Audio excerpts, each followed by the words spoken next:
Good morning everyone, welcome to yet another session of weekly roundup. Myself Nilesh and I will be taking this session. In this session we will be covering important development of the last week. So before we start today's session, let's see the important headlines.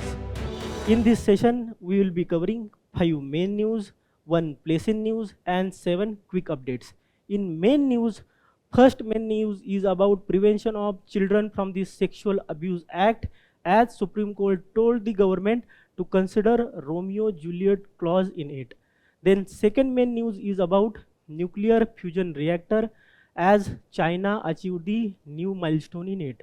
Then third main news is about coal as the next generational fuel. Then fourth main news is about Right to Education Act 2009, as Supreme Court give the directions for the effective implementation of it.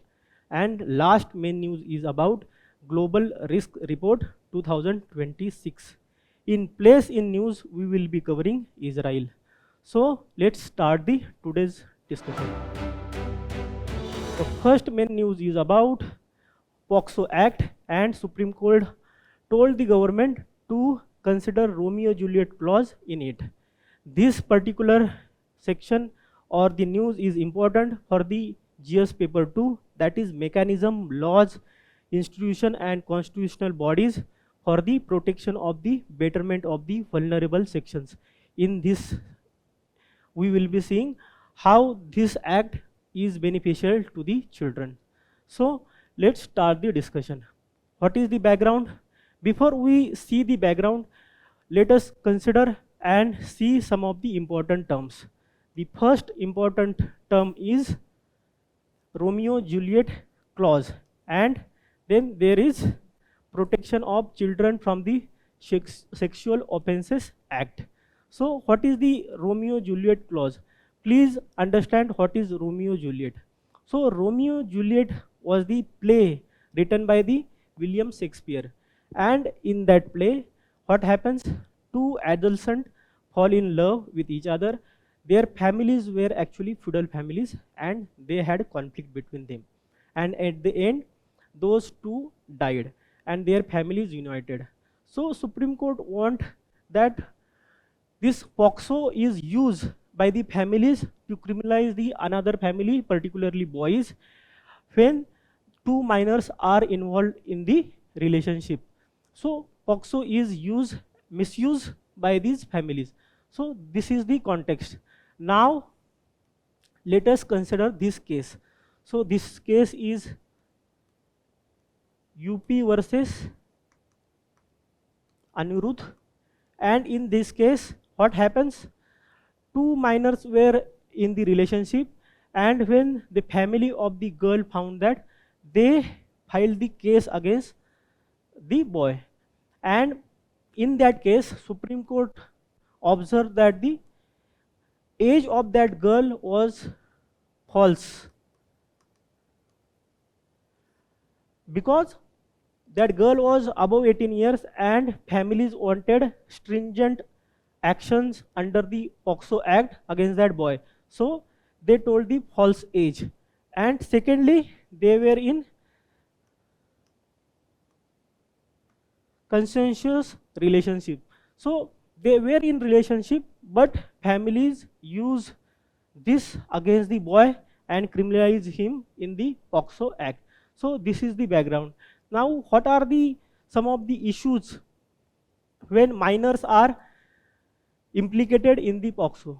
The first is that constitutional, as there is virtuous triangle of 14 article, then article 19 and article 21, that is equality, freedom and liberty.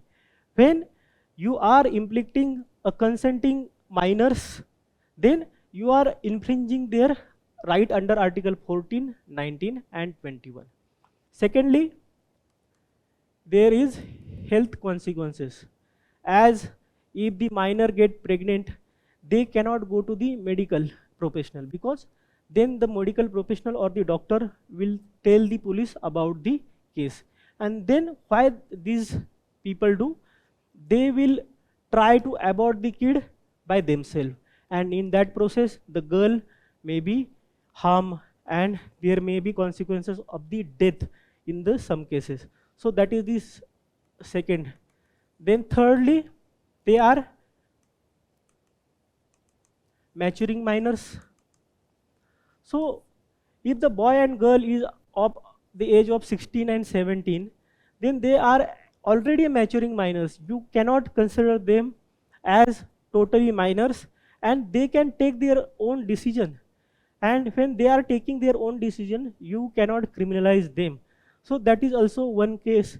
And some of the experts suggest that there should be a closing in clause, so that there should be no such criminalization of the consenting minors. So that is also one case. Then what is the purpose of POCSO? The purpose of the POCSO is to prevent children and avoid their sexual exploitation.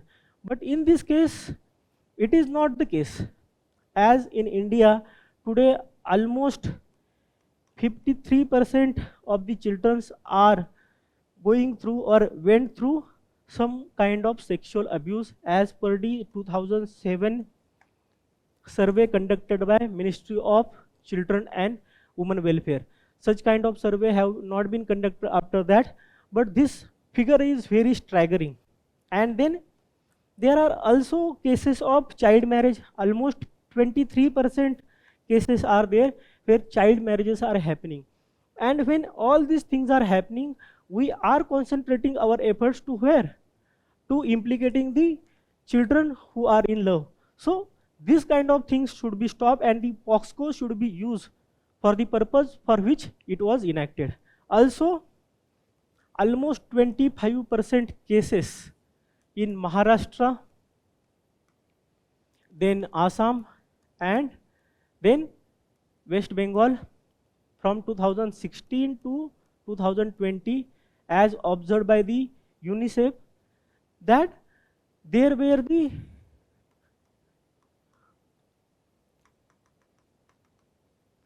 romanticizing of the POCSO. What does it mean? Means 25% cases were where the minors were in the consensual relationship and the cases were filed by the families to implicate the children. So this is wrong, and these are the some of the background of the case. Now we will see what are the Supreme Court direction regarding it.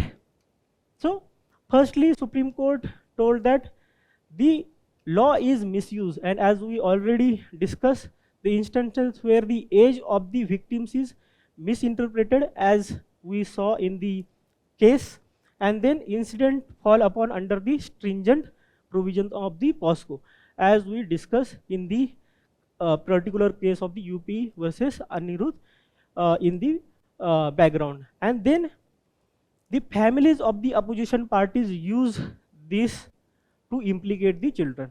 Secondly, court told that they introduce the Romeo-Juliet clause, as we already discussed. So Romeo-Juliet clause will what? So it will exempt genuine consensual adolescent relationship where the age difference between the two minors will be minuscule, and then they will not fall under the criminalization of the POCSO, right? Then there should be also consideration of consensual nature of relationship, which can lead to the wrongful imprisonment. So it should also be stopped. So these are the some of the key highlights of the judgment. Now we will see about the POCSO. So what was the purpose? As we already discussed, the purpose of this act is to protect children, and children means the children below the age of 18 years from the sexual assault, sexual harassment, and the pornography. So this is the purpose. Then this act is gender neutral. What is gender neutral? So gender neutral means that it doesn't matter the children is boy or a girl. If the children is below 18 years, then it doesn't matter if that children is boy or girl, it will be applicable to it. And also, if the accused is the man or a woman, doesn't matter, it will apply to everyone and will protect every children irrespective of the gender. Then it categorizes the offenses. So it classifies the offenses against the children into penetrative and non-penetrative assault and aggravative form of assault, and it gives the stringent punishment. So stringent punishment ranging from the imprisonment to the life sentence. In this regard, please remember that the act was amended in 2019, and now if the children dies in the sexual assault, the death penalty can also be given.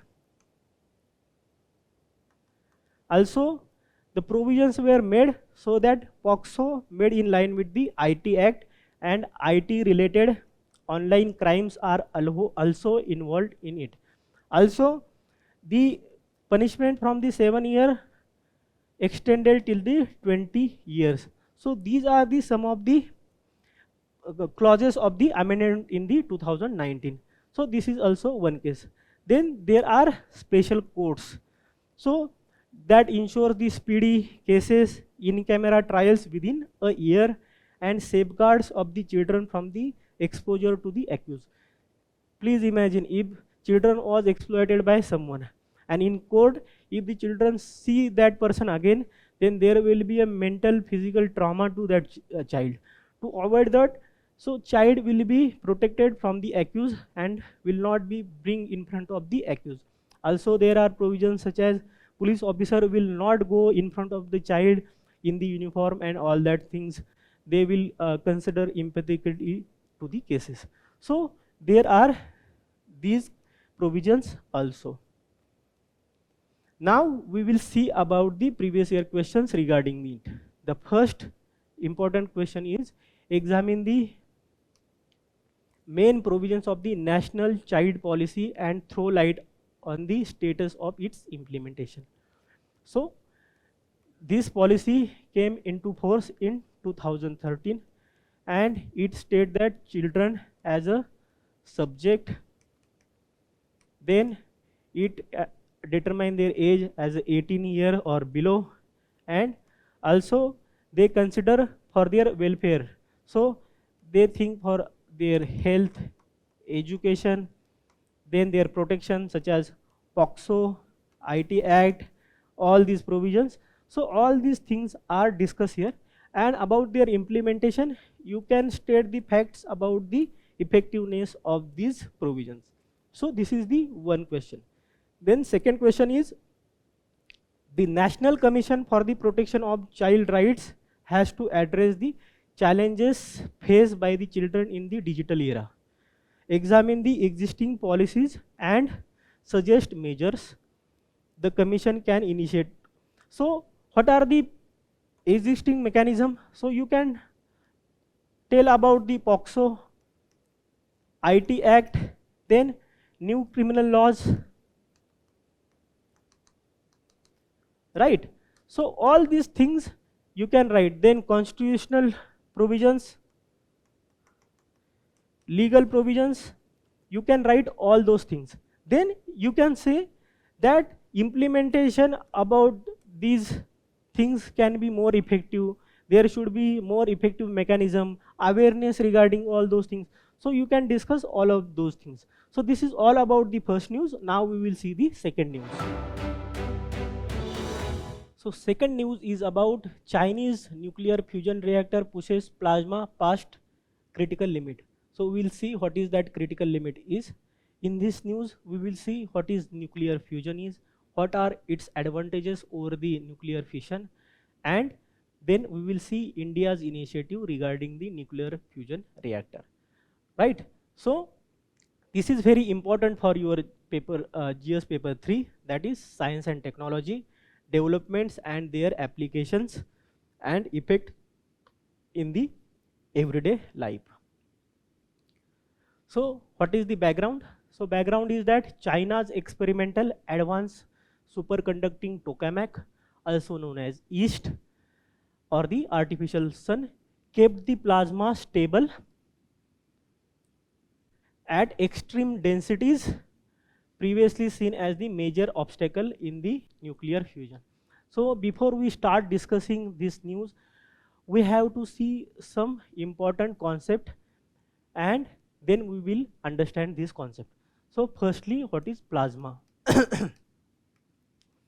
So plasma is kind of a state of the matter where it is very hot and it have the free flowing electrons and the positively charged particles at very high temperature.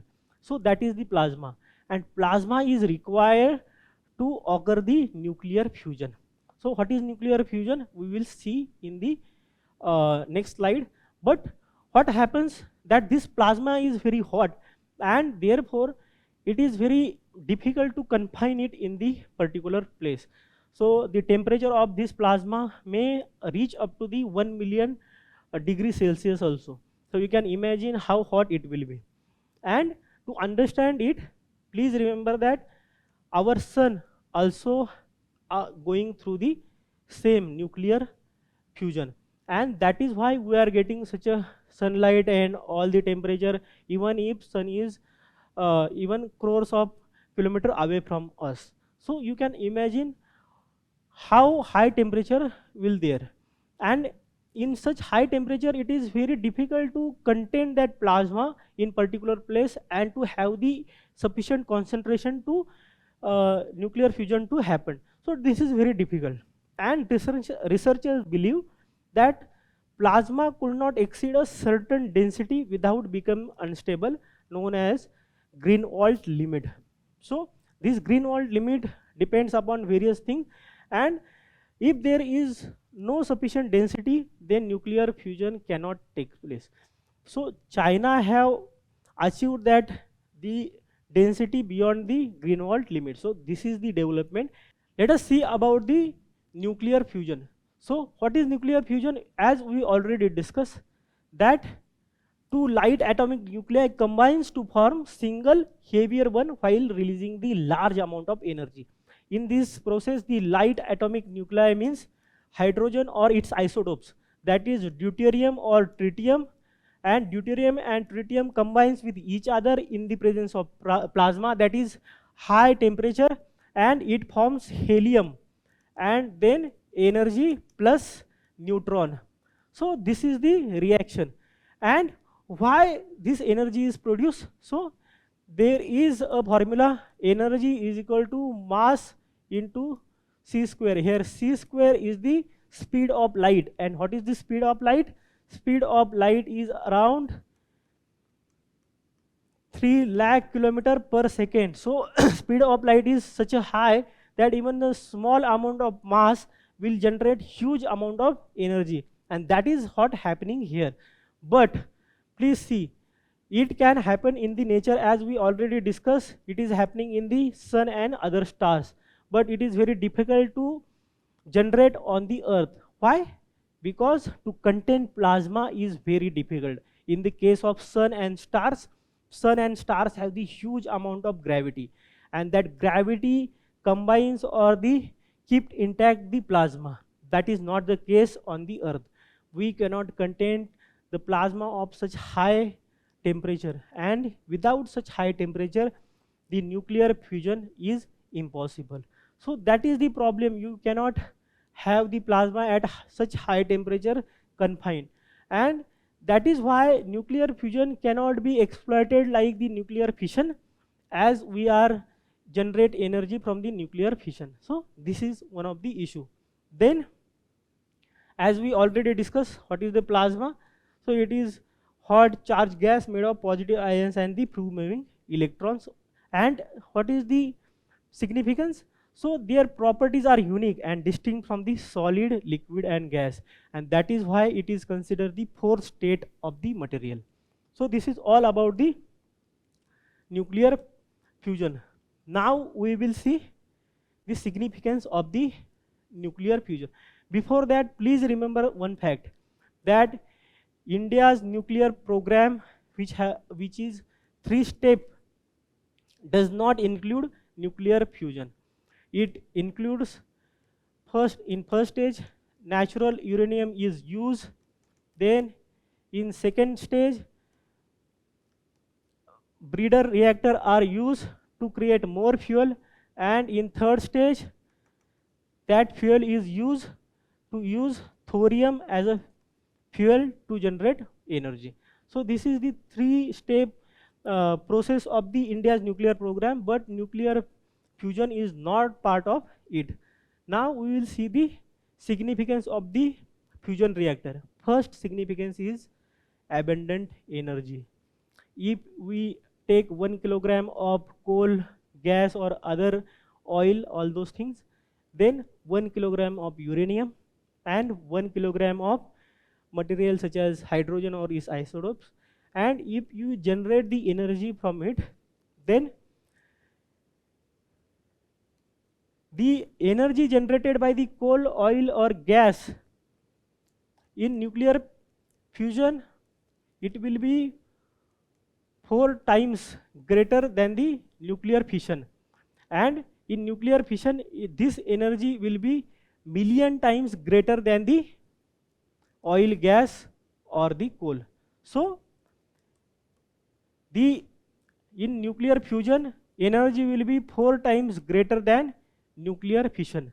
So this is the energy it produces. So such high amount of energy is produced in the nuclear fission, and even in nuclear fusion more energy is produced.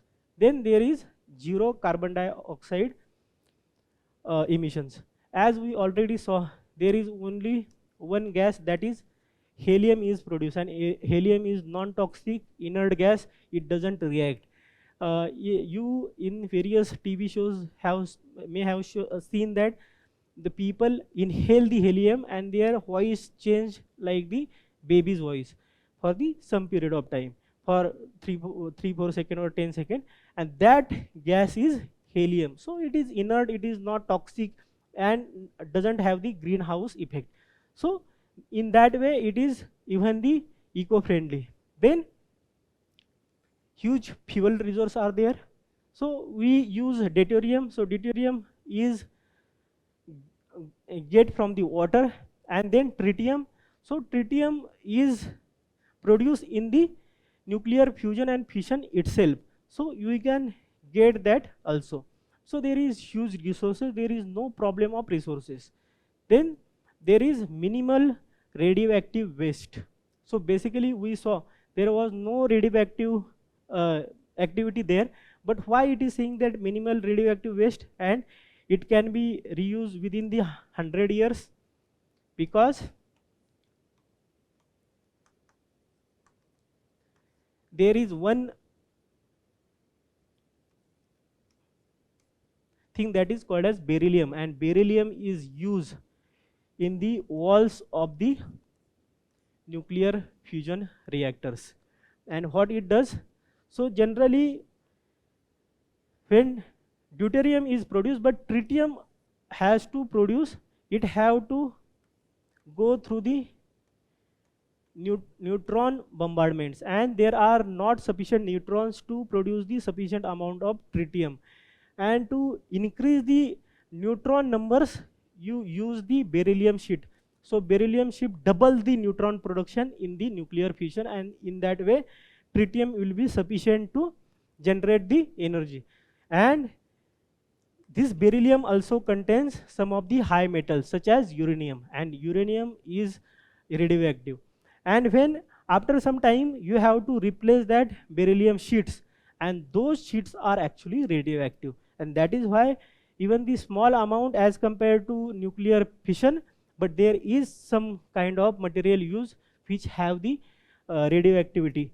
So these can be reused within the 100 years. With respect to nuclear fission, this will be 1,000 years or even more. So this is one of the advantage, and there is no meltdown risk. As we saw that the confining the plasma within a particular chamber is very difficult. And what happens if plasma comes out of that chamber? It dissipates and cools down very rapidly. So there will be no meltdown such as happened in Fukushima or in other nuclear power plants, Chernobyl and all those things. So there will be no such thing as radioactivity and related diseases, or there will be no other harm also, because it will cool down very fast and there will be no radioactivity. In that sense, it will be safe also to use it, right? Then we will see what are the initiatives taken by the India, but before that we will see what is the tokamak. So tokamak are the nuclear fusion reactors and they are donut shape. So these are the things which will contain the plasma, and they will have the magnetic field around it to contain the plasma in these tubes. So this is the tokamak design. So it is the experimental machine designed to harness the fusion, and this particular design, tokamak design, was developed by the previous USSR and it was made public. So this is the tokamak design. This is like a donut shape. Then it uses fusion plasma is created and confined by using the strong magnetic fields. So as we already discussed, these are the strong magnetic fields and the plasma is confined in the donut shape tube. So how we can generate the electricity? So water is circulated around the wall of this tube, and this tube will have the high energy. This water will be evaporated and the high energy and the high temperature steam will be generated. This steam will be used to rotate the turbines, and these turbines will generate the electricity. So this is the mechanism. Same mechanism is used in the nuclear fission also, in the nuclear power plants of the today. So this same mechanism is used here also, right? So then we will see the International Thermonuclear Energy Reactor. What is it? So this is the world's largest tokamak launch as the international joint experiment in the southern France. So this is the international experiment, and they are trying to solve the issues with the nuclear fission to use it at the commercial level. So this is the joint experiment, and who are the members? So 27 European Union countries are there and other 7 countries. And what are those 7 countries? China, India, Japan, Korea, Russia, United States and Switzerland. So these are the other 7 countries except the 27 European Union countries. So this is all about the tokamak reactor. Now we will see India's initiative regarding the fusion reactor development. So the first is the Aditya. As we already know that India's solar mission is also called as Aditya L1, and it is also named as Aditya because the concept of nuclear fusion is related in both. So this name is also Aditya. It is very simple to remember in that sense, and it is indigenously developed and fabricated tokamak and located in Institute of Plasma Research, that is in Ahmedabad, Gujarat. So this is indigenous and it was operated since 1989. So this is about the Aditya. Then there is second steady state superconducting tokamak SST1, and this is also an important development and advanced tokamak, and it is fully functional from the 2013 at Institute of Plasma Research, Ahmedabad, Gujarat. So this is all about the nuclear fusion reactors and their development. Now we will see the related question about it. The first question is the function of the heavy water in the nuclear reactor is to, and the option is slow down the speed of neutrons, increase the speed of neutrons, cool down the reactor, stop the nuclear reaction. And the answer is slow down the speed of neutrons. And this heavy water contains the deuterium, as we were discussing in the nuclear fusion. So this is about the heavy water. Now there is a second question, and question is, with growing energy needs, should India keep on expanding its nuclear energy program? Discuss the facts and fears associated with the nuclear energy. As we already know, India in this budget talk about small modular reactors which will be of the capacity 300 megawatt and less. And we also enacted Shakti bill recently, Shanti bill recently. So it is streamlining the all of the legal provisions related to nuclear doctrine of India.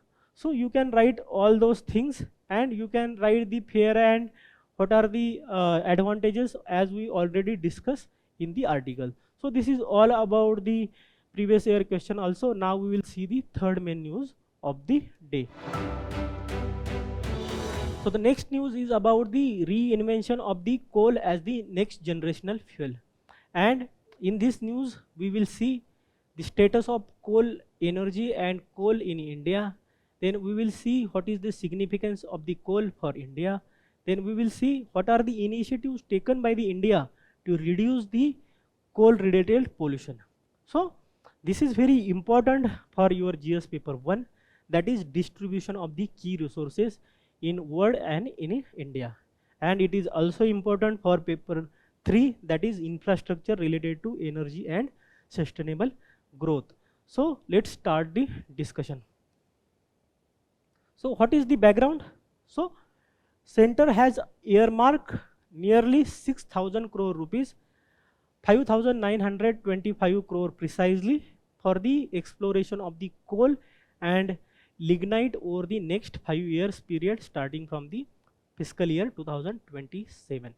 And government is also taking steps to reduce the polluting impact of the coal based energy. Please remember, there is huge pressure on India to reduce the coal consumption. But if you see in the world, the per capita energy consumption in India is lesser than the global average.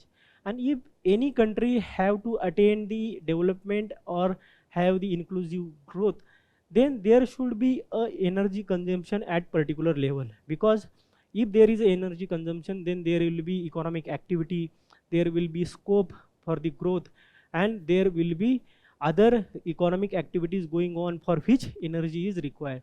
And that is why per capita energy consumption is one of the parameter by which a nation's growth can be predicted. And in that context, India is using less energy per capita than the global average, which means India is not at par using the energy for its development. So that is the issue, and because of that, India will be using the coal, because coal is abundantly available in India, and secondly, coal is very cheap as compared to other.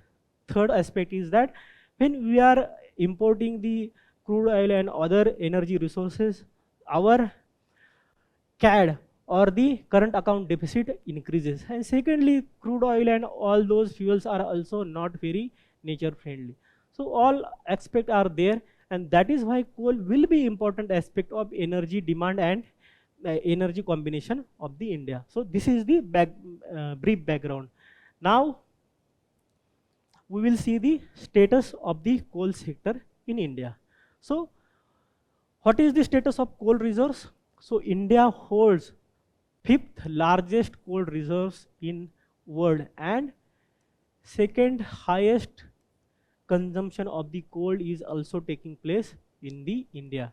And total estimated coal reserves in India are about 400 billion tons as of April 2025. So India have the huge coal reserves, and that is why there will be no other option. If there will be other cheaper option, India will obviously use that. But as of now, coal will be the cheapest and the most daily option to generate electricity in India. So that is the one aspect. Now, second aspect is coal production. So India have doubled the coal production, and that is almost 1,000 million tons in fiscal year 2024-25 from almost 565 million tons in fiscal year 2013-14. So it is almost doubled in the decade. So this is also one of the fact. Then third fact is about the future outlook. And what is the future outlook? So demand for the coal will be increased, and we will be exploiting the coal reserves of around 1.5 billion tons by the 2030 per annum. And now we will see about the coal in India. So in India right now, the energy mix of the coal is around 70%, and India pledged that this will be reduced to 55% by 2030, and by 2047 this will be around 27%. So this is the India's target, but right now there is no alternative or solution as such in the short period of time. So India will be dependent on the coal. So let us see about the coal. In India, there are 4 types of coal that is seen. First is anthracite, then bituminous, then subbituminous, and then lignite. Then there is also one category, but it is not conventionally a coal, that is peat. So it is soft material, and it will have the some of the residues, but it is not conventionally coal. Anthracite is the highest grade coal.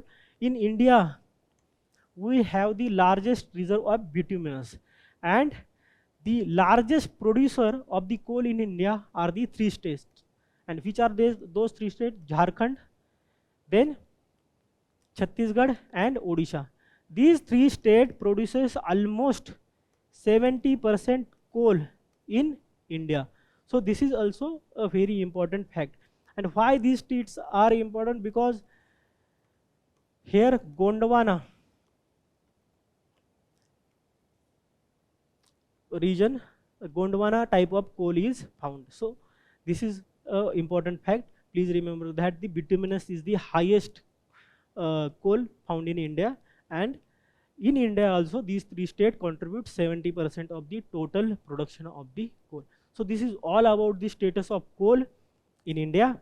Now we will see what is the significance of coal for the India. And first significance, as we already discussed, that is the primary energy source.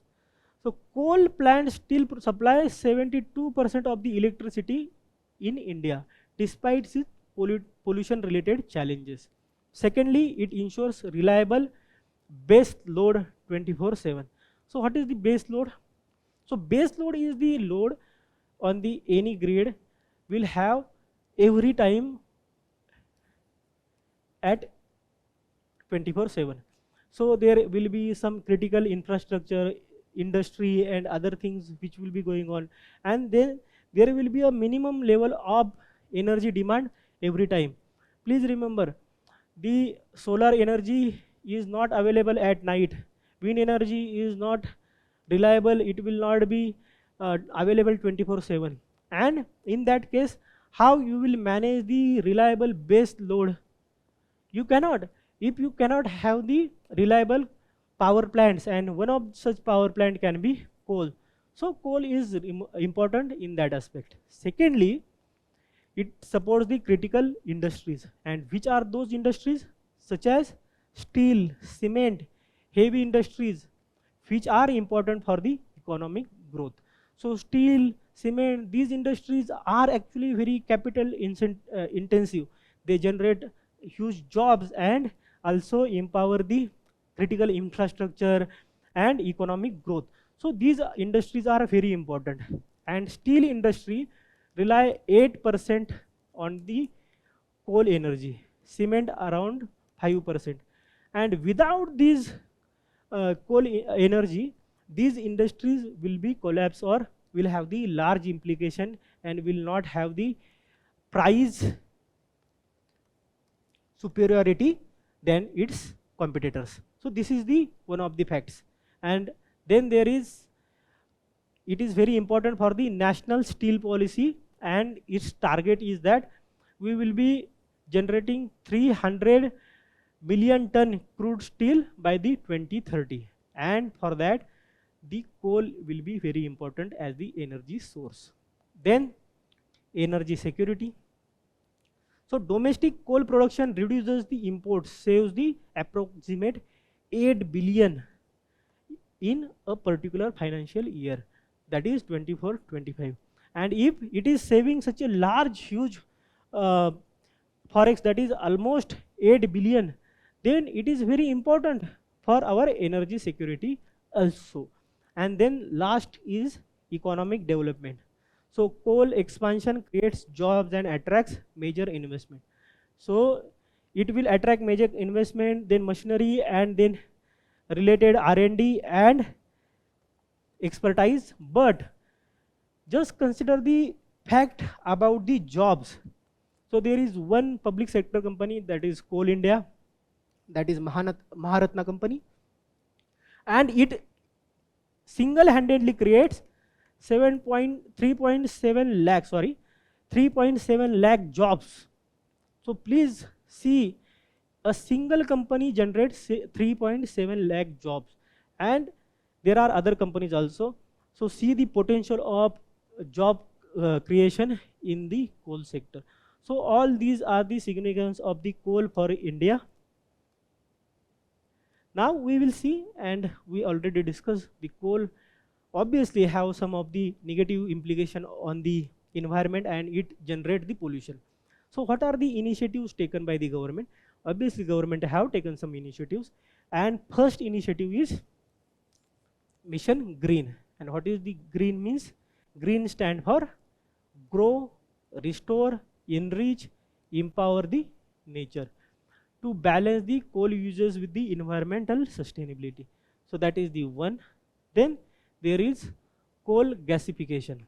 So what is the coal gasification? So coal is burned with particular conditions, and syngas is produced. And syngas is the mixture of the various gases such as carbon dioxide, carbon monoxide, then methane and other gases, and it is relatively cleaner source of energy and reduces the pollution in the air. So coal gasification is one of the thing, and the National Coal Gasification Mission of India targets gasifying 100 million ton of coal by 2030. So this is second step. Then there is renewable energy integration. So what is this? So government is telling these companies to integrate the renewable energy and diversify your energy. So the target is to install 22 gigawatt of the renewable energy capacity by 2030 by these coal energy companies or the coal mining companies. So this is also very significant step in that direction. Also there is sustainable mine closure. So what happens, many times mines after getting utilized or exploited are kept open, and those are very risky for the pollution, and also they cause the leaching and the pollution of all kind. So to sustainable mine closure, new frameworks such as LIUS, and what is the full form? Land and Technical Reclamation and Reclaim, have been launched to ensure the scientific closure of mines and ecological restoration. So mines are closed, plantation took place over that, and all those things happen, right? Then also the fly ash used in the coal industry and energy producing industries. So fly ash is actually also used in the road making and also to close the mines to by land filling and land reclamation. So these are also some of the steps. And then lastly, carbon management. So there is Artha framework which have been introduced to map the carbon credit opportunities. What is the carbon credit and what is the carbon credit opportunities? When there are industries which produces large amount of carbon dioxide potential, so these industries actually take the carbon credits from the industries which actually promote the sustainable technologies which reduces the carbon, and by that way it encourages the other companies and R&D to produce the more cost carbon efficient and renewable energy resources. So that is also one of the steps that the Artha framework is there to give boost to the carbon credit opportunity. So this is all about the initiatives taken to reduce the coal related pollution in India. Now we will see related MCQs, and first MCQ is from the 2019, and what it says: coal sector was nationalized by the government of India under the Indira Gandhi. Then coal blocks are allocated on the lottery basis. Third, till recently India imported coal, but now India is self-sufficient in the coal products. So India still imports coal. Our coal production is not sufficient. Third is wrong. So D is wrong, C is wrong, B is wrong. The answer is A. That coal sector was nationalized by the government of India under the Indira Gandhi. So A is the answer. Please remember this fact.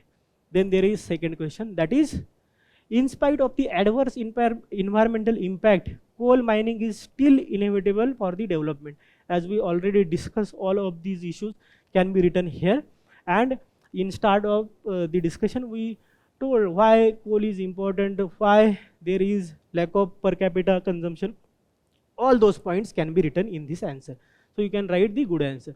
This is all about this news. Now see the next main news. The next news is about Right to Education Act 2019. As Supreme Court gave some of the directions to the government to make the act more effective and its implementation more effective. Why this is important? So it is important for the GS paper 2, that is issues related to development and management related to education and human resources. In this, we will see what is the background of this news. Then we will see what are the instructions given by the Supreme Court. Then we will discuss about the Right to Education Act, right? And what is the significance of it. So let's start the discussion. So what is the development? The ruling aims to ensure that the all school make available the 25% seats for the children from the weaker and the disadvantaged section as per the section 12 subclause 1 subclause C of the RTE Act. So in RTE Act, this section 12 1 subclause C says that all unaided education institutions mandatorily have to keep 25% seat reserved for the economically backward sections. And why it is done? Because these unaided education institutions are very prime education institution having the lakhs of rupees of the fee, and then there will be always barrier between the students who are going in that schools and lower class students who cannot afford such kind of education. That will be having the adverse effect. Those students who are learning in such institution will never have the empathy, sympathy, or have the awareness about the societal nitty-gritties and the societal difficulties people face. Secondly, those lower class students will never have the opportunity to have the such high class education. So all these things can be covered by the section 12 subclause 1 subclause C.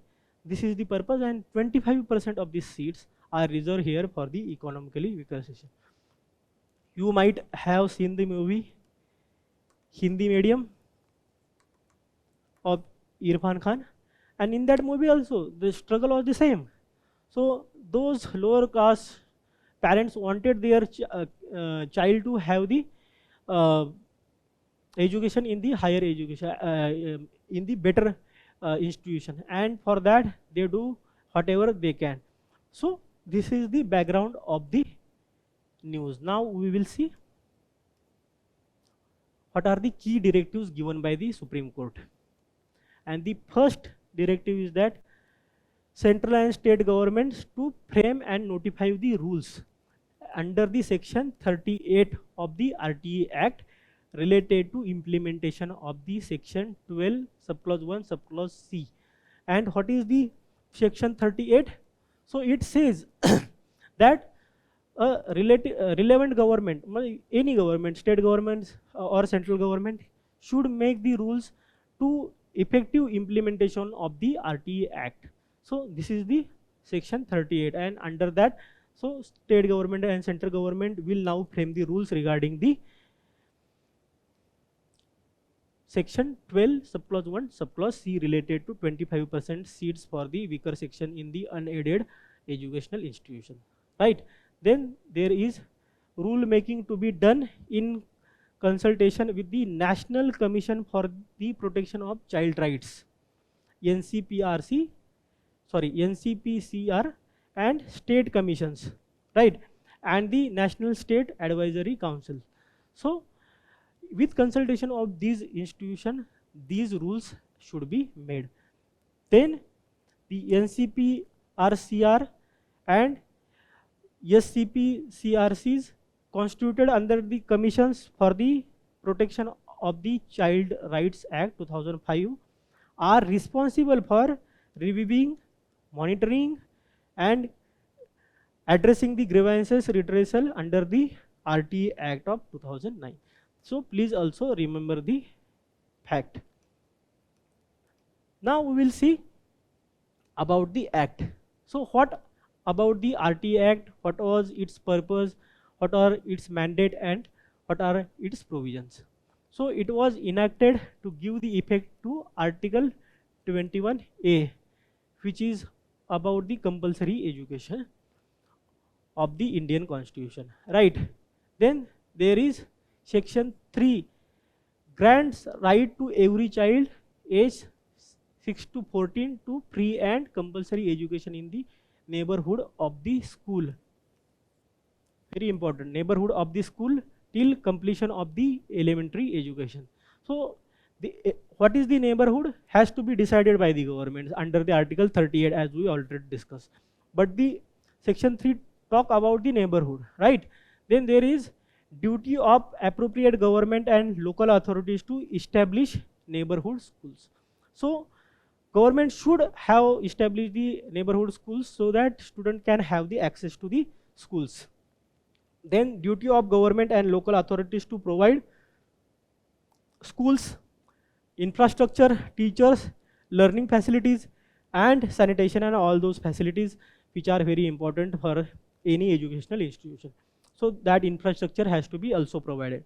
And then there are other provisions such as schools are entitled to reimbursement for the per child expenditure by the state. And in private institutions, those schools will be reimbursed by the state per child as per the expenditure. So these are the some of the provisions in the RTA. Now we will see what are the significance of the ruling. As we already discussed in the background, first is that promote the substantial equality and social integration from the early childhood. As we already discussed that those unaided school will be having the student from the higher class or the well-to-do families, and these student, those 25% student will be lower class or their parents may not be having the good economic background, but because of their integration they will be having the equal footing, equal education, and then social accumulation, and even the students from the higher economic background will have the empathy, sympathy, and the friendship with these students. Then they will have the compassion and substantial equality and social integration in that manner. Secondly, gives enforceable and operational meaning to the fraternity. So fraternity as enshrined in our constitution can only be practical if we give such incentives to integration of the various stratas of the societies.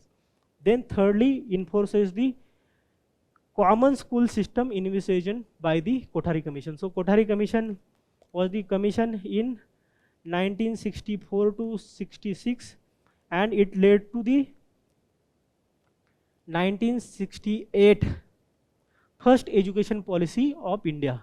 So in that commission, they had talked about the common school system, and it is also promoting the common school system. So this is all about the significance of this. Then we will see what are the constitutional provisions related to right to education. As we already discussed, Article 21A that provides the free and compulsory education from the 6 to 14 years of the age. Then there is fundamental duty, that is article 51A subclause K specifies that the parents to provide the opportunities for the education to child 6 to 14, that is the 42nd Constitution Amendment Act. And then there is directive principle of the state policy, DPSP, article 45, that talks about and give direction to the state to provide the early childhood care and the education to the children below the age of 6 years. So this DPSP previously had this provision that there should be free and compulsory education, but because it made the fundamental right, so this DPSP changed that the state to provide the early childhood care and the education to the children below the age of 6. So this is all about the constitutional provisions also. Now we will see the previous year question related to it. The first question is from the 2012. So following provisions of the Constitution does India have the bearing on the education? So which are these will have the bearing on the education? First, directive principle of the state policy, as we already discussed, have. Then rural and urban local bodies. So schedules 11 have one of the provision of the schools. So schools are there, so second is also there. Then there is fifth, that is scheduled areas, and it is also have the provision of the schools in those areas. And then schedule 6, in these 4 states, Assam, Meghalaya, Tripura, Mizoram, these states also have the special provisions related to education in those areas, which will be notified under the schedule 6. Then 7th schedule, and it have the education as the subject, and it was transferred from the state list to the concurrent list, right? So it is also have. So all of the 5 have the bearing on education, so answer is D. Then there is a question, the right to children to free and compulsory education Act 2009 remains inadequate in promoting incentive based system for the children's education without generating the awareness about the importance of the schooling. Analyze. So because there is lack of awareness how right to education is not effectively implementing incentive based system, you have to write the points. We have discussed some of the points, and you can write the answer based on it. So this is all about this news. Let's see the next news. And the last main news of the day is Global Risk Report 2026, and it is released by the World Economic Forum, which is an NGO. This is very important for your GS paper 2, that is important international institutions. And why this report is important? Generally UPSC don't ask directly question from the reports, but the theme of this report is very important. And we will see what are the global risk given in the report. Report have also talked about the risk related to India and what are the problems India may face in upcoming year. And then report also talk about the evolving issues in the geopolitical scenario in the international relations. So let's start the discussion. So we already discussed the background is that World Economic Forum given the report and identifies geo-economic confrontation as the most significant global risk. What is geo-economic confrontation? So when power of economics is used for the geopolitical advantages, it is called as geo-economics, and it is also used as the weapon. So weaponization of the trade, you might have listened. So this is such kind of thing. So weaponization of trade is one aspect of geo-economic confrontation. So we will see what is the geo-economic confrontation and what are the issues about it, how it's gonna affect the globalization and India and the world. and then we will see important findings given in the report. So what is the geo-economic confrontation? So it refers to the strategic use of the economic instruments to reshape the cross-border economic relationship by restructuring trade, technology, services, capital, then knowledge flow. So all these things are dominated by the advanced economies, and they control all those things to gain geopolitically. So this is one thing, and if you do not give them what they want economically, then they will restrict trade, technology, services, capital, knowledge, all those things.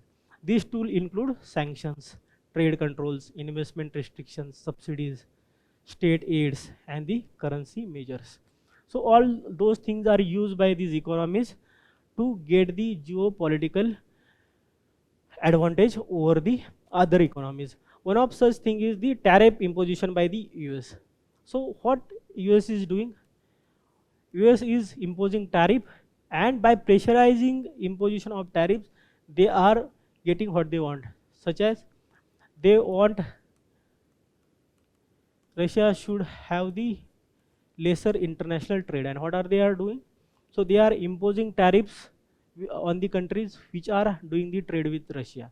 In that process, they will be destabilizing Russia, but in that process, the other countries' relationship with Russia is getting impacted. And if you don't do that, then US will impose the large tariffs on you. Then there, secondly, the threat of de-dollarization. And if de-dollarization happens, the value of dollar will be reduced, and the USA as the global superpower will also be diminished. And why they are doing? They are imposing higher tariffs on the BRICS countries, right? So this is also one of the factor. Then USA also doing this thing on the China, but China also have the critical minerals which are very important for the industrial revolution 4.0. That is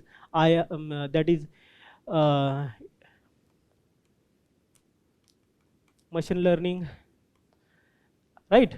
And others such as robotics, then artificial intelligence. All those things are dependent on the critical minerals, and that is why when US is also dependent on China and China is also dependent on US, they form the G2 because they are dependent on each other. But this is not the case with the other countries. USA is not dependent on other countries for the critical things for their economy, and that is why USA can do tariff restriction on them. So please remember this thing. Then what are the potential consequences? The first potential consequences is erosion of multilateralism. So WTO is not that much relevant now. International trade is affected. India's international trade have gone down because of this, and there will be effect on the international trade overall. So that is also one thing. Then disruption to the systemically important supply chains, such as we already discussed that critical minerals, then there will be chips and other things, all those things, then magnets which are used in the EV cars, rear earth magnets, all those critically important supply chains can be disrupted. Then concentration of the strategic resources and technologies, this is also happening, and economic downturn and the state-based armed conflict.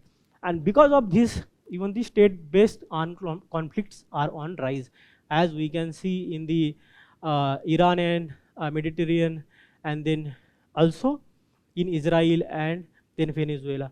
All those things are happening because of the geopolitical confrontation which is taking place in the form of economical restraints and economical sanctions. So this is one of the only what are the consequences can be the question. So please remember these things are very important for your answer writing in the IR section. Then what are the action which can be taken?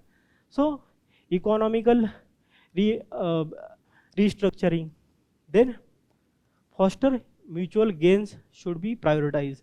So India is prioritizing the free trade agreements with the various countries such as UK, then EU, then other countries, Qatar, all those countries. So that should be prioritized and promoted. Then reinforce the existing multilateral institution. So there should be work to reinforce the multilateral institutions where there is no influence of the protectionist powers, and then invest in local resilience such as Atmanirbhar Bharat. So all these are the some of the action recommended.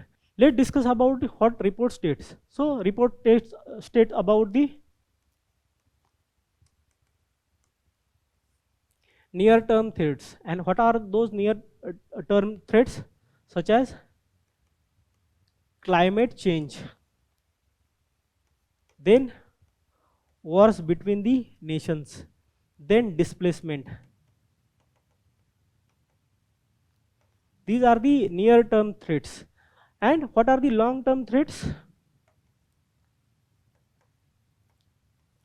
So long term also climate change, weather change, and there is degradation of biodiversity and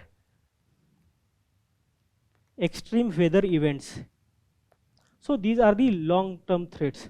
And for India, it is talking about inequality, IT and cyber attacks,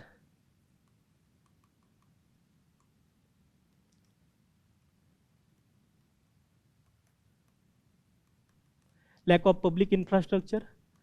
So all those problems are there for the India. So report talks about all these issues, right? Now we will see related question about it. So the first question is about which of the following gives the global gender gap index ranking to the countries of the world? And the answer is World Economic Forum. Then in 2019 again they asked global competitiveness report is published by whom? And the answer is World Economic Forum. So please understand, in couple of years 2 times they asked the question related to World Economic Forum, which is very important. And World Economic Forum will have the World Investment Summit at the Davos every year, and lot of countries goes there, and it is one of the important financial gathering in the world, right? Then see the main question. The question is related to with the waning of globalization, post Cold War world is becoming the site of sovereign nationalism, elucidate. So this question we have discussed in the previous weekly roundup also. You should also go and see that video to give to get the more insightful analysis. Here we can also write about the Brexit, then tariff war, then geo-economic political confrontation. All those things you can write here. And then Trump policies, at withdrawing from the international organization, right? So these points can be written, and you can write what are the solution to tackle all those points. This is all about the main news for the today. Now we will see the place in news, and today's place in news is Israel. So development is not that significant. India and Israel signed joint ministerial declaration related to fisheries. So this is not that important, but country is very important because it is a place in conflict, and UPSC generally asks the question related to countries and places where they are in conflict. So let's see. So what are the political features? So it is located on the West Asia, and that is the Levant region. Levant basically a French term, and it is means the of the east. As compared to the Europe, it is in the east, so that is a Levant region it is called. And it is countries which are those countries which are in Levant region. So the countries we will discuss, the neighboring countries of Israel, are actually the part of Levant region, and also Turkey sometimes considered as the part of Levant region, right? So we will see what are the bordering countries. So Lebanon in the north, Syria, Lebanon in the north, Syria in the northeast, then Jordan in the west, right, and the east, and then Egypt, Sinai Peninsula to the southwest. So this is about the countries. Now you can make the mnemonics to remember the countries, such as little snake jumps everywhere. So just to make learning funny and more easy to remember, I have made this thing. You can also do such things for your recalling. And what does it do? So little means Lebanon, S means Syria, J means Jordan, and every means E means Egypt. So you can make such mnemonics to remember, and these are the countries UPSC may ask. So you can remember this mnemonic. Then there are major water bodies. So see, there is Mediterranean Sea there, right? So Mediterranean Sea in the west, and in south there is Gulf of Aqaba, that is the Red Sea. Question can be asked, and Israel touches the Red Sea through the Gulf of Aqaba. So this is the political features. Now we will see geographical features of the Israel, and it is divided into 4 parts. So this is the coastal region, then is the central highland, then this is the Jordan Rift Valley, and this place is called as Negev Desert, right? So it is divided into 4 parts, and these are the 4 parts. And what are the major water bodies? So Jordan River here is Jordan River. So it flows in the eastern border. Then there is Sea of Galilee. This is the small sea, Sea of Galilee. And then there is Dead Sea. So this is the Dead Sea. And about the Dead Sea, it is the earth's lowest elevation on the land. So it is the earth's lowest elevation on the land, that is the Dead Sea. And the Sea of Galilee, it is the fresh water source. Please remember this fact also. So this is all about the Israel. Now we will see quick updates. Let's see the quick updates of the day. And first quick update is about the Valley of Flower. And what is the development? So fire was reported near the Valley of Flower, and it is a UNESCO World Heritage Site natural. There are 7 World Heritage Sites which are natural in India, and that is first is Great Himalaya, that is in Himachal Pradesh. Secondly, Valley of Flower. Then Kyola Doghana, that is in Rajasthan, right? Then there is Western Ghat. Then there is Sundarban, right? Then there is Manas, and then there is Kaziranga. So these are the 7 places which are natural UNESCO World Heritage Site in India. Let's see about the Valley of Flower. So what is the location? So it is located in the Chamoli district of the Uttarakhand. So it is located in Chamoli district. Secondly, it forms the 2 core zones, and other being the Nanda Devi National Park. Nanda Devi National Park also forms the UNESCO World part of the UNESCO World Heritage Site, right? Of the Nanda Devi Biosphere Reserve, which is the part of the UNESCO's Man and the Biosphere Program MAB. So please remember that Nanda Devi Biosphere Reserve is the part of UNESCO's Man and the Biosphere Reserve Program, right? And both encompasses the unique transition zone between mountain ranges of Jaskar and Great Himalaya. Please remember this fact also. Then what is the forest type? So subalpine forest, because it is at the higher elevation. So there will be a subalpine forest type. And flora, so such as Brahma Kamal, blue poppy, cobra lily. So these kind of flora is found. And fauna, there are various faunas, but important for us is the snow leopard. So snow leopard is there, then Asiatic black bear, then Himalayan musk deer, brown bear, blue sheep, all those animals are found there. So this is all about the first quick update. Now we will see the second quick update. And second quick update is about the Bhadrakali inscription. And why it is in news? So Bhadrakali inscription serves as the vital 12th century epigraphic record that authenticates what? The historical and archaeological evolution of the Somnath temple under the patronage of the Solanki dynasty. And we are also observing the 1000th year of the attack of Muhammad Ghazni on the Somnath temple. So it is in that sense important, and question can be asked related to Bhadrakali inscription, where it is located and it is related to what. So it is related to Somnath temple, right? So there are other inscriptions also which are very important for the history, and question can be asked and are asked on that, such as Iran in MP, and it talks about Sati, right? Then there is Junagadh. So it is about by the Ashoka's minister, and it is about the Sudarshana lake which was repaired regarding that. Then there is Uttar Merur inscription,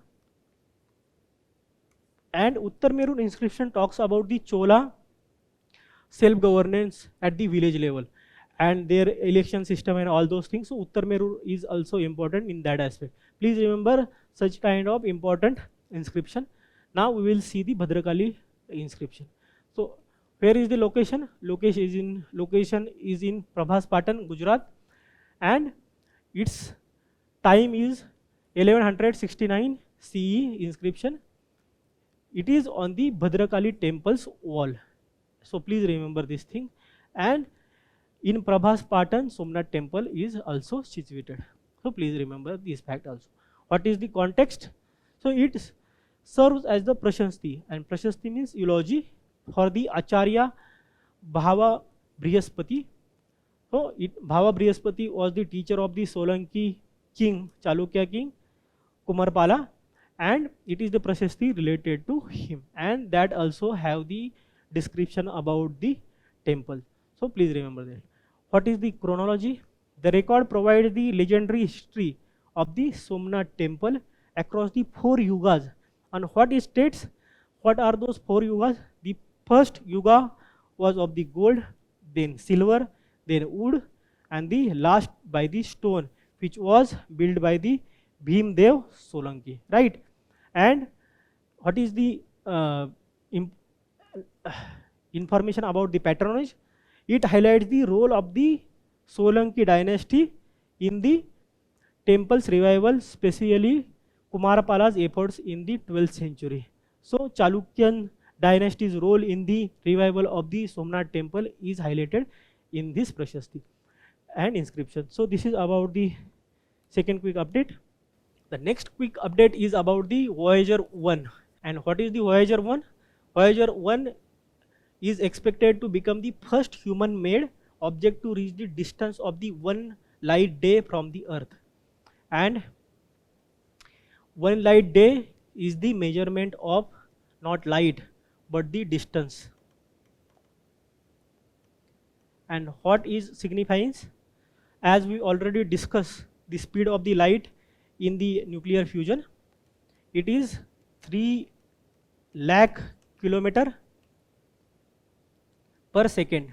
So such a huge amount of speed is there for the light, and if light travels for the whole complete day, the distance covered by that will be called as the 1 light day. So Voyager have traveled such a long distance. And about Voyager 1, what is the information of the Voyager 1? So it was launched in 1977 by the NASA to fly by Jupiter and the Saturn. So It was launched in 1977 and it took so many years to complete a one light day, right? So you can imagine the distance it traveled. Then instruments. So it have the instruments called as imaging science system ISS and ultraviolet spectrometer UPS, etc. And what is the significance and achievements? So it is the first spacecraft to cross the heliosphere. And what is the heliosphere? Heliosphere is the sphere where the uh, effect of the gravity of the sun and is more than the other stars. And beyond the heliosphere, the boundary that influence from the outside our solar system are stronger than those from the sun. So this is the heliosphere and it have crossed the heliosphere. So this is the first spacecraft or the any human made object to be known that have crossed. Then there is first human made object to venture into interstellar space. What is interstellar? Interstellar between the stars. So it is now in the between the star. You might have heard about the movie about the interstellar by the Christopher Nolan. So it have now in the interstellar space where there is no single stars influence, but it is between the star. So this is all about the Voyager. Now we will see the next quick update, and that is about the Umania initiative. What is the development? Government e-marketplace GEM marks 7th years of Umania initiative. And what is GEM? So basically government e-marketplace is the place from where government procures required stuff for the government. So it is one of the largest procurement agencies, and Umania initiative is there to promote the women entrepreneurs. So GM was launched in 2016 to promote the transparent, inclusive and efficient public procurement. And GM is the initiative of Ministry of Commerce. And so is the Umania initiative. You may get confused that Umania initiative might have been promoted by the Ministry of Women or such, but it is by the Ministry of the Commerce. Please remember this fact. Now we will see about the Women initiative. It is the flagship program of the GM to enhance the participation of the women entrepreneurs and the SHGs. And by that way, they will get more business and they will have the more market access. Secondly, they provide direct, transparent and fully digital platform, eliminating the intermediaries and reducing the entry barriers. Because they are small, they may not have the ability to enter in the such large marketplace, but because of this initiative they can actually have the access to such large marketplaces. And what are the key achievements? So more than 2 lakh women led MSCs registered on the GM portal and orders exceeding 80,000 crore rupees, accounting for the 4.7% of the GM's total order value. So see how such a large amount of business was given to the women-led entrepreneurs and their companies, MSCs and self-help groups. So this is all about the Umania initiative. Please remember it is by the Ministry of Commerce. Now the next quick update is related to EU Council and EU Commission. And what is the significance, why it is in news? Because the presidents of those organizations will be chief guest at the India's 77th Republic Day. Now we will see about the EU Council and EU Commission. What is the EU Council? So it was established in 1958 as a Council of European Economic Community, and it leads to the formation of European Union in the latter stage. So please remember that fact. And what is its role? So it is the voice of EU members, governments adopting the EU laws and the coordinating EU policies. And what are those members? So all the government ministers from the each EU country will be the members of the EU Council. Now we will see the EU Commission. It also established in the 1958 as like EU Council, and its role is to promote general interest of the EU by enforcing the legislation, laws enforcement and implementing the policies and the EU budget. So this is the EU Commission's role, and its membership. So commissioner, one from the each EU country, and both these organization, EU Council and EU Commission, are located in the Brussels, Belgium. So this is all about this quick update. Now we will see the next quick update. Next quick update is about the Australia group, and why it is in news, because recently Australia group celebrated its 40th anniversary, right? Let's see about the Australia group. So it was founded in 1985 in the wake of chemical weapons used in the Iran-Iraq war, and it was an informal arrangement, not legally binding. So please remember this. This is an informal agreement and not legally binding.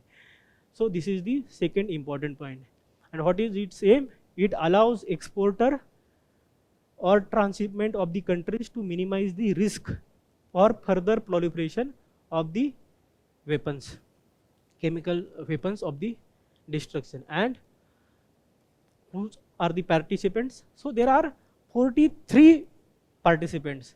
So 42 countries and EU also. India also become the member of this in 2018. There are also key multilateral export control regimes in in world, and we will see which are those.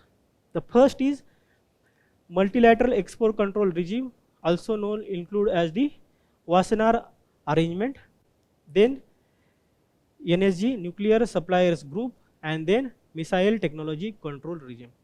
Now please remember that India is not part of the Nuclear Suppliers Group. India is not part of the Nuclear Suppliers Group, and China is not part of the Missile Technology Control Regime. So please remember these facts, and all these are legally binding. Australia group is not legally binding. So this is all about the Australia group. Let's see the next quick update. So next quick update is about National Sport Governance, National Sport Bodies Rules 2026. And what is the development? Recently government notified National Sport Governance, National Sport Bodies Rules 2026 under the National Sport Governance Act 2025. Now we will see about the rules. So national sport bodies includes what?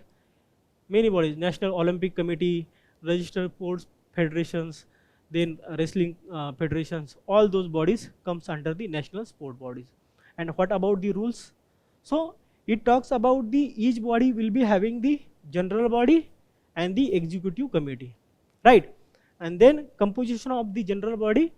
So in general body there will be having the four persons, and those sport persons should not be of the age below the 25 years, and there should be at least 50% of the women representation in it.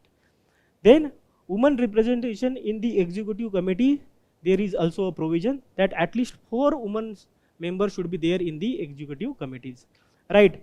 Then there will be national sport election panel to oversee the election to these national sport bodies, and it will have at least 20 members at all the times. Please remember, this is very important. At all the times it will have the 20 members. That one of the issues with the many organizations is that they will have this strength, but there will be no appointment. So here it is said that at all the times they will have the 20 members. And what is the criteria for the disqualification? If there is conviction for the any criminal case and there is imprisonment, then they will be disqualified. Please remember, in last weekly roundup we talk about the National Sport Board, right? And what will it do?